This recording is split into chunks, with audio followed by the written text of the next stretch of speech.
미국 조지아주에 위치한 한 공장에서 한국인 노동자 300여 명이 미국 이민당국에 의해 현장에서 곧바로 수갑이 채워졌습니다. 충격적인 이 장면은 곧바로 서울을 뒤흔들었고 워싱턴까지 파급되면서 단숨에 국제 언론의 초점으로 떠올랐습니다. 아이러니한 점은 이 노동자들이 바로 트럼프 대통령이 여러 차례 강조해온 미국 제조업 부흥 약속을 실현할 핵심 인력이었다는 사실입니다. 그러나 파트너로 존중받기보다 범죄자 취급을 받은 것입니다. 전 세계가 궁금해하는 질문은 이것입니다. 왜 미국 산업을 구한다는 명분으로 추진된 정책이 오히려 가까운 동맹과 갈등을 일으키고 심지어 미국 경제 자체를 약화시킬 위험에 빠뜨리고 있는가?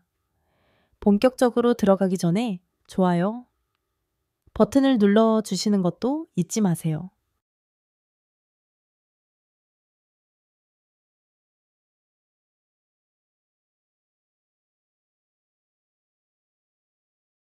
선거 유세 기간 동안 도널드 트럼프는 여러 차례 이렇게 말했습니다.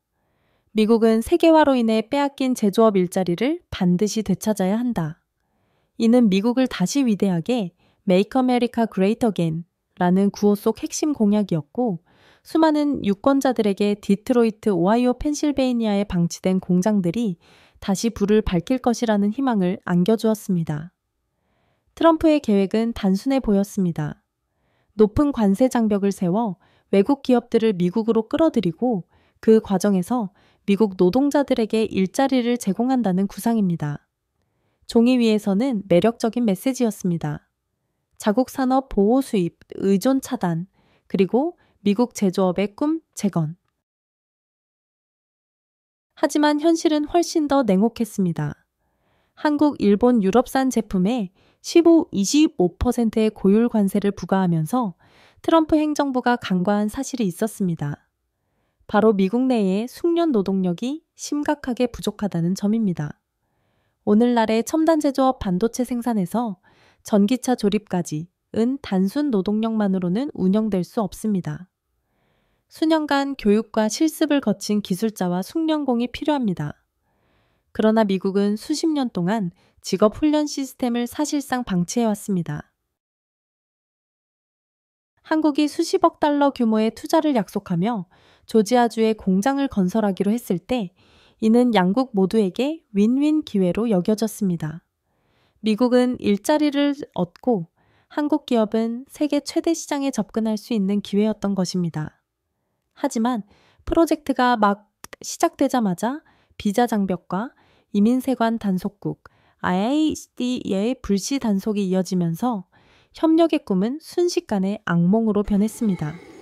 결과는 충격적이었습니다. 숙련된 한국인 인력이 없으면 공장이 제대로 가동되지 못하니 미국 노동자들은 새로운 일자리를 얻지 못했습니다. 동시에 미국, 한국 간 외교 관계는 크게 손상되었습니다. 제조업 부흥이라는 약속은 결국 미국 경제 스스로의 발등을 찍는 결과로 이어지고 있는 것입니다.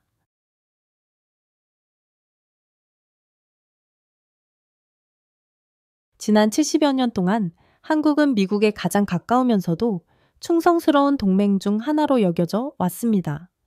한국전쟁 이후 수만 명의 미군이 한반도에 계속 주둔하며 서울은 동아시아 안보 구조 속에서 전략적 전초기지가 되었습니다.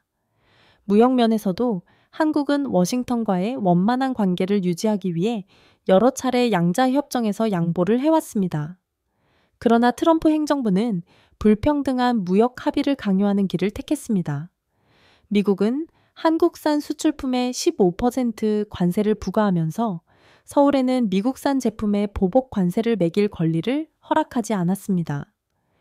외교적으로 이는 사실상 강압이나 다름없었습니다. 긴장의 정점은 조지아에서의 단속 사건이었습니다. 300명 이상의 한국인 노동자가 수갑이 채워진 채 마치 범죄자처럼 끌려간 것입니다. 이 장면은 곧바로 한국 언론 전반에 퍼졌고 사회 전체를 충격에 빠뜨렸습니다. 주목할 점은 분노가 특정 진영에 국한되지 않았다는 것입니다. 진보에서 보수까지 모든 정치 세력이 한 목소리로 규탄했습니다. 한국 언론은 이를 전쟁포로 대우에 비유하며 동맹 유지에 수많은 희생을 치러온 한국에 대한 노골적인 모욕이라고 평가했습니다. 이에 많은 한국인들이 묻습니다. 만약 미국이 동맹을 이렇게 대한다면 과연 누가 전략적 파트너십이라는 말을 신뢰할 수 있겠는가? 이 사건은 국가적 굴욕에 그치지 않고 직접적인 경제적 타격으로 이어졌습니다. 이미 수십억 달러를 미국에 투자한 한국 대기업들은 이제 진퇴양난에 빠졌습니다. 프로젝트를 계속하면 정치적 리스크를 감수해야 하고 철수하면 막대한 손실이 불가피합니다. 한국 정부는 워싱턴이 자국 기업들을 불가능한 상황에 몰아넣었다는 점을 인정할 수밖에 없었습니다. 다시 말해 오랜 동맹국은 극단적 보호무역 정책의 희생양으로 전락했습니다. 이는 한미 관계를 해치는 데 그치지 않고 다른 국가들에게도 불길한 메시지를 보냅니다. 곧 미국과의 협력은 언제든 정치 게임 속 인질이 될 수 있다는 경고인 셈입니다.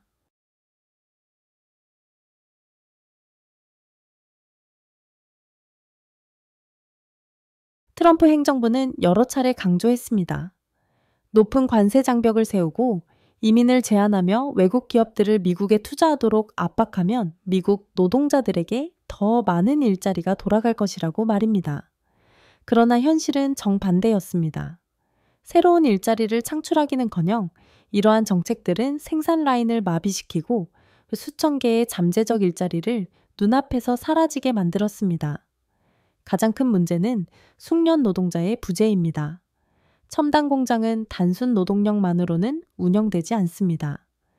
기계공학, 엔지니어 전자 전문가, 생산 라인 기술자 등 복잡한 장비를 설치하고 조정하며 가동할 줄 아는 인력이 필요합니다. 하지만 미국은 수십 년간 직업 교육을 사실상 방치해 젊은 세대를 아이폰을 사용하는 세대로 만들었을 뿐 아이폰을 만드는 세대로 키우지 못했습니다. 300명 이상의 한국인 노동자가 체포되자 조지아 공장 프로젝트는 즉각 중단 상태에 빠졌습니다. 원래는 현지 주민들에게 8천 시안린 1000개의 간접 일자리를 제공할 수 있었던 이 공장이 멈춰서면서 미국인들은 일자리를 얻기도 전에 그 기회를 잃어버린 셈이 되었습니다.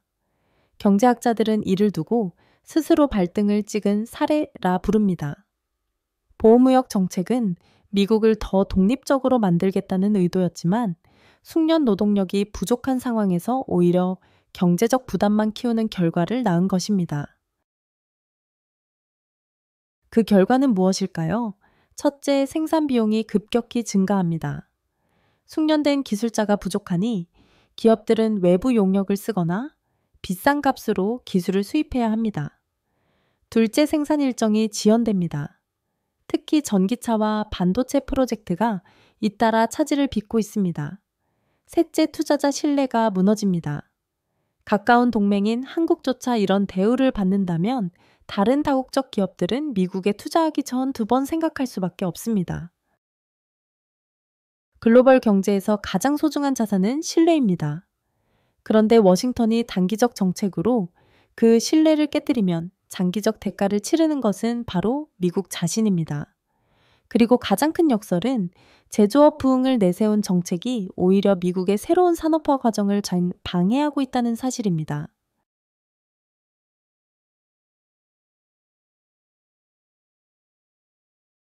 한국의 사례는 결코 예외적인 일이 아닙니다. 그보다 앞서 미국은 이미 세계 최대 반도체 기업인 대만의 TSMC에 압력을 가해 애리조나의 공장을 짓도록 했습니다. 이는 아시아 의존도를 줄이고 미국 산업의 안정적인 반도체 공급망을 확보하려는 전략의 일환이었습니다. 겉보기에는 정치적 승리처럼 보였습니다. 미국 영토 안에 첨단 반도체 공장을 두게 되었으니 말입니다. 그러나 실제로는 익숙한 문제가 반복되었습니다. 이 최첨단 기술을 다룰 숙련된 미국 인력이 턱없이 부족했던 것입니다. 반도체 제조는 자동차 조립이나 의류 생산 라인과는 전혀 다릅니다. 수년간 훈련을 거친 기술자가 필요한 초정밀 기술입니다. 대만의 경우 TSMC는 대학과 연구소가 긴밀히 연결된 훈련 생태계를 갖추고 있습니다. 하지만 미국은 수십 년간 탈산업화를 거치며 이러한 교육 훈련 체계가 거의 사라졌습니다. 결과는 명확했습니다. TSMC는 프로젝트를 구하기 위해 수천 명의 엔지니어와 그 가족들을 대만에서 애리조나로 파견해야 했습니다. 이들은 단순히 장비를 설치하는 데 그치지 않고 현지 미국 노동자들을 처음부터 다시 교육하는 역할까지 맡아야 했습니다. 이 사실은 분명한 현실을 보여줍니다. 외국인 노동자와 전문가의 참여 없이는 미국의 제조업 부흥의 꿈은 결코 실현될 수 없다는 것입니다. 그렇기 때문에 조지아에서 300명 이상의 한국인 노동자에게 수갑을 채운 사건은 단순한 외교적 충격을 넘어 경제적 모순이기도 합니다. 한국은 대만의 사례를 보며 깨달았습니다. 미국에 투자하는 일은 단순히 비용이 많이 들 뿐 아니라 정치적 리스크를 동반한다는 것을 말입니다. 대기업들은 정책이 인질이 되고 숙련 노동자들은 비자 문제 때문에 범죄자처럼 취급받을 수 있습니다. TSMC의 한 전문가는 이렇게 직설적으로 말한 바 있습니다.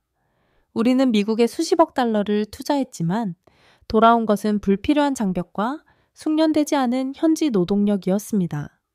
이 발언은 한국과 대만뿐 아니라 미국 경제에 자본을 투입하려는 모든 동맹국들의 공통된 우려를 대변합니다.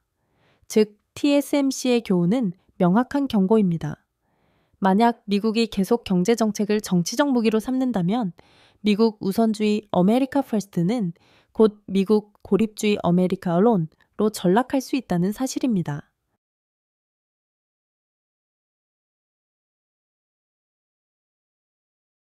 한미 관계는 오랫동안 전략적 동맹의 모범 사례로 여겨져 왔습니다.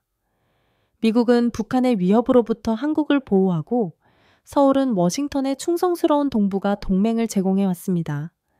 그러나 조지아에서 한국인 노동자들이 수갑이 채워진 채 끌려가는 장면은 이 관계 위에 덧칠 땐 화려한 도장을 단숨에 깨뜨렸습니다.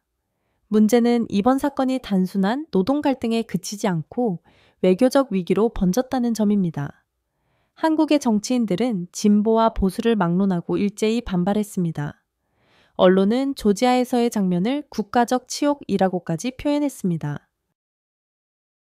한국 국민들에게 점점 더 선명해지는 질문은 이렇습니다.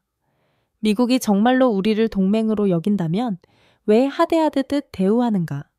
이 질문이 위험한 이유는 수십 년간 한미동맹을 떠받쳐온 신뢰의 토대 자체를 흔들 수 있기 때문입니다. 국제적 파장도 즉각 나타났습니다. 국내 여론의 압박을 받은 한국 정부는 외교 관계를 다변화할 수밖에 없었습니다. 그 결과 중국과의 교역이 늘어났고 베이징과의 기술 협력도 한층 강화되었습니다. 이는 워싱턴이 가장 두려워하던 시나리오였습니다. 동북아의 핵심 동맹이 점차 최대 지정학적 경쟁자인 중국 쪽으로 기울어지는 상황이기 때문입니다. 이는 한국만의 문제가 아닙니다. 일본과 여러 유럽 국가들도 예의주시하고 있습니다. 충성스러운 동맹국인 한국조차 모욕당할 수 있다면 다른 파트너들은 과연 안전할까요? 더 나아가 파트너를 정치적 인질로 삼는 미국 경제에 계속 신뢰를 두는 것이 과연 현명한 선택일까요? 이것이야말로 가장 위험한 외교적 균열입니다. 이는 단순히 한미 양자 관계에 상처를 남기는 데 그치지 않고 도미노 효과처럼 오래된 동맹국들을 중국, 인도 혹은 비리스 같은 신흥 경제 블록 쪽으로 움직이게 만들 수 있습니다. 한마디로 말해 조지아에서 일어난 사건은 단순한 노동 단속이 아니라 태평양 아시아 지역의 힘의 균형을 미국의 불리한 방향으로 뒤흔들 수 있는 지정학적 분수령이 될 수 있습니다.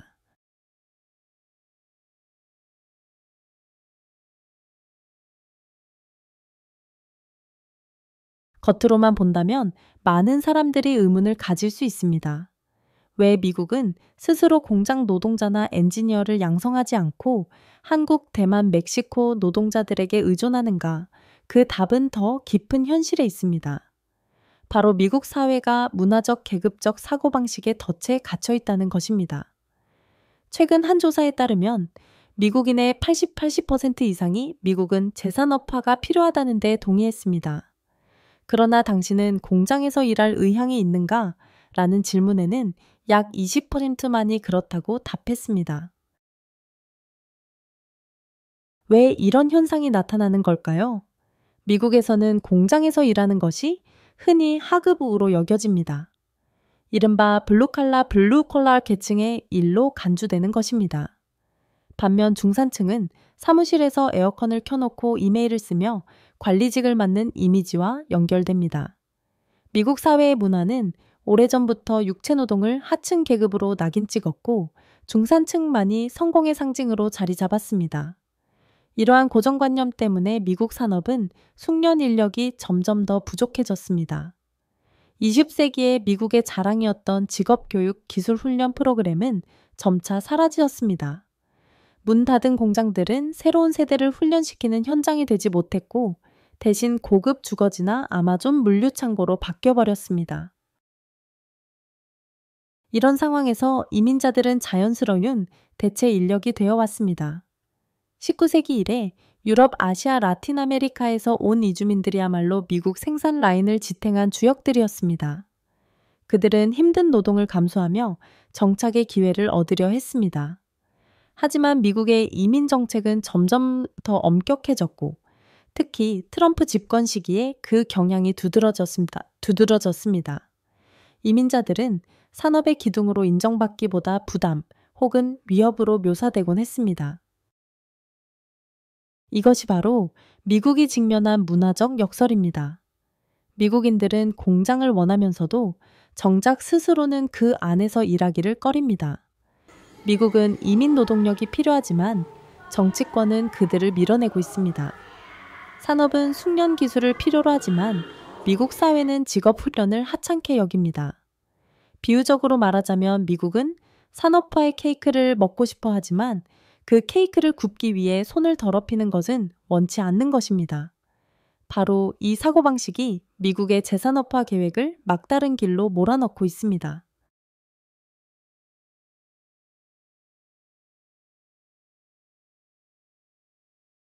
조지아에서 발생한 한국인 노동자 사태는 단순한 경제나 외교 문제가 아닙니다. 그것은 미국 내부의 뿌리 깊은 정치적 문제, 즉 유권자들의 두 거대 정당에 대한 신뢰가 점점 약화되고 있다는 사실을 적나라하게 드러냈습니다. 수십 년 동안 공화당은 스스로를 미국 노동자의 수호자라 주장해왔습니다. 그러나 실제 정책은 재계와 대기업을 우선시했습니다. 트럼프 행정부는 보호무역으로 미국 일자리를 지킨다고 선언했지만 결과적으로 수천 개의 일자리 기회를 없애버렸습니다. 이 때문에 많은 유권자들이 이렇게 묻습니다. 이 정책으로 진짜 이익을 보는 건 누구인가? 노동자인가? 아니면 소수의 재벌인가? 공화당은 노동자를 지키겠다고 약속했지만 보호무역 정책은 오히려 일자리를 날려버렸습니다. 민주당 또한 블루콜라 계층과 멀어지고 도시 중산층만을 위한 정당이라는 인식이 강해졌습니다. 그 결과 미국 노동자들은 이제 어떤 정당도 자신들을 대변하지 않는다고 느낍니다. 이 공백은 곧 포퓰리즘, 대중영합주의의 비옥한 토양이 되었습니다. 트럼프는 재산업화에는 실패했을지 몰라도 대중의 불만을 정치적으로 흡수하는 데는 성공했습니다. 아이러니하게도 억만장자가 서민의 대변자로 여겨지는 현상이 가능해진 것입니다. 심지어 최근의 조사에 따르면 오늘날 미국 젊은 세대는 자본주의보다 사회주의를 더 선호하는 경향을 보이고 있습니다. 작은 사건처럼 보였던 일이 이제는 광범위한 정치적 신뢰 위기로 번지고 있는 것입니다. 이 위기는 사회분열 민주주의 불안정, 그리고 초강대국으로서의 미국의 위상 약화로 이어질 수 있습니다. 다시 말해 수백 명의 한국인 노동자 사건에서 출발한 문제는 이제 미국 전체가 직면한 거대한 정치적 신뢰 위기로 확산되고 있습니다. 그리고 해결책이 마련되지 않는다면 그 결과는 더욱 심각해질 것입니다. 사회적 분열, 정치적 불안정 나아가 미국의 글로벌 리더십이 흔들릴 위험까지 말입니다.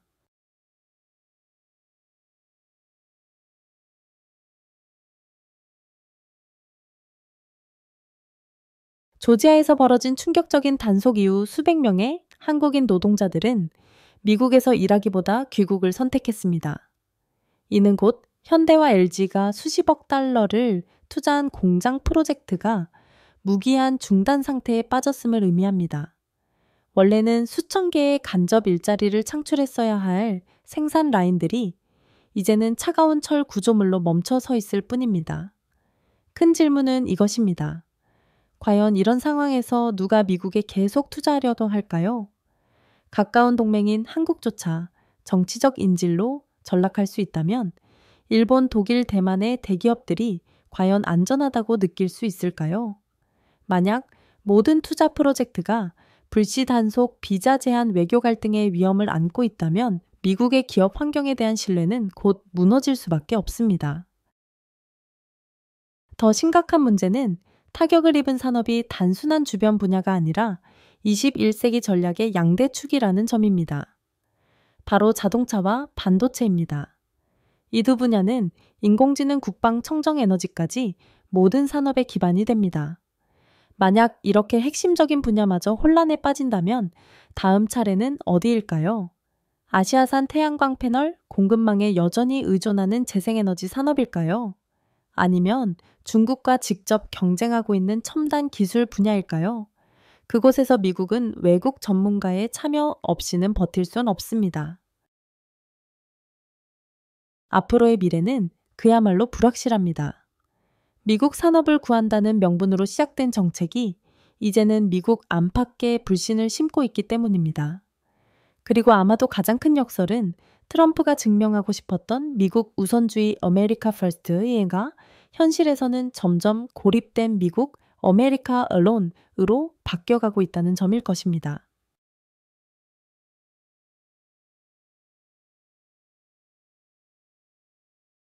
한국인 노동자들에 대한 단속은 단순히 동맹을 상처 입히는 데 그치지 않고 미국의 제조업 부흥의 꿈 자체를 무너뜨리고 있습니다.